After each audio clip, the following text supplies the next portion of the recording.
कोनो जैसा तो 4-5 महीना से तो अपने लॉकडाउन होला है, गाड़ी घोड़ा हर कुछ बंदी होला है, तो कोनो जैसा तो धान किन ली घर कर रहो पैसा से मन से बहुत स्थिति खराब है न किन लिए, फिर भी लगा ली पूंजीपति, कोनो जैसा रोपा तो रोपली, अब घास निकाल तो निकात घास मगर मिलबे न घर था, खाद का के डालबो ओरिया मिलते न खाओ।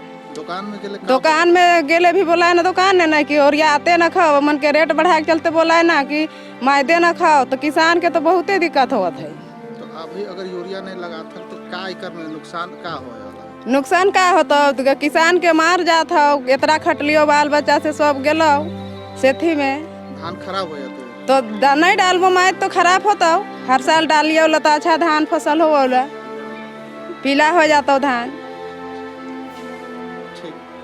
आप देख रहे हैं कि 4 महीना से जो लॉकडाउन लगा उसमें खास करके खेती, सब्जी खेती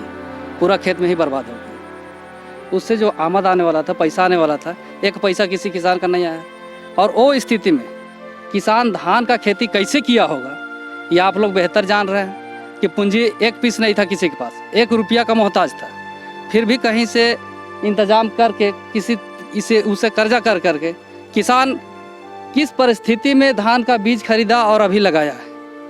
और आप जान रहे हैं कि इतना स्थिति खराब होते हुए धान का फसल लगाया, अब धान में अभी निकावन हो चुका है, अब यूरिया का ज़रूरत है। और यूरिया आप देख रहे हैं कि अभी बहुत सा ऐसा दुकान है जहाँ यूरिया उपलब्ध नहीं है, किसान जा रहा है यूरिया नहीं है, किसान दुकानदार बोल दे रहा है। अब आप देख लीजिए ये धान में अगर यूरिया ना पड़े तो ऐसा स्थिति में ये धान बेकार हो जाएगा, बर्बाद हो जाएगा। तो ऐसा स्थिति में आप यूरिया का उपलब्ध चाहे जहाँ से भी हो, कृषि मंत्री महोदय से निवेदन करना चाहूँगा कि जितना जल्दी हो उपलब्ध कराएं। देखिए,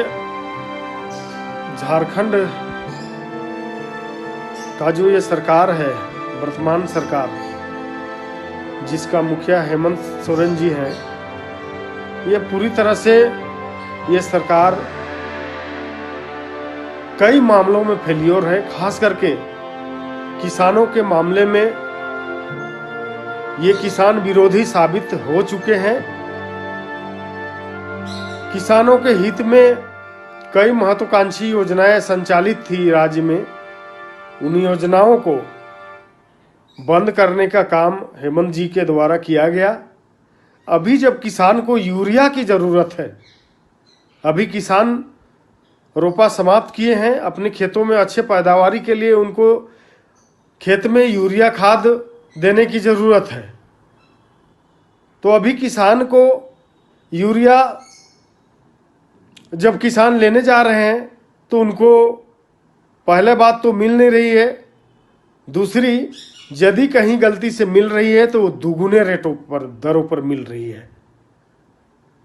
तो किसान के साथ इस प्रकार का भेदभाव सरकार का निश्चित तौर पे ये दर्शाता है कि ये सरकार किसान विरोधी है। पूरे राज्य में खाद की कालाबाजारी कम हो, इसके लिए डिफरेंट जगह पर रैक अलॉट करने की भी बात उन्होंने कही। सबसे बड़ी बात संथाल परगना के साहेबगंज में, जहाँ जो गंगा किनारे बसा हुआ है, जो उसका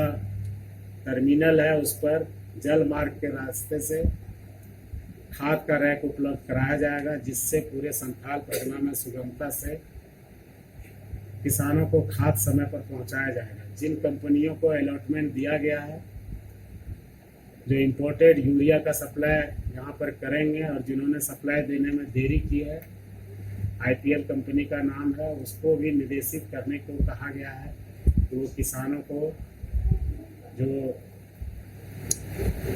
उनका रिक्वायरमेंट है और जो उनको अलॉटमेंट मिला है वो खाद अगस्त तक उपलब्ध करा दें। और जो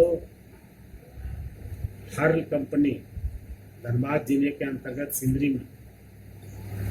2 साल बाद जिनका खाद का प्रोडक्शन होना है काफ़ी बड़ी मात्रा में, तो उसको अभी से डिपार्टमेंट द्वारा संस्थागत और संचारात्मक जो संरचना है उसका कैसे हम सपोर्ट करें, धनबाद में भी रैक पॉइंट वगैरह बनाना, इन सब के बारे में भी केंद्रीय मंत्रालय से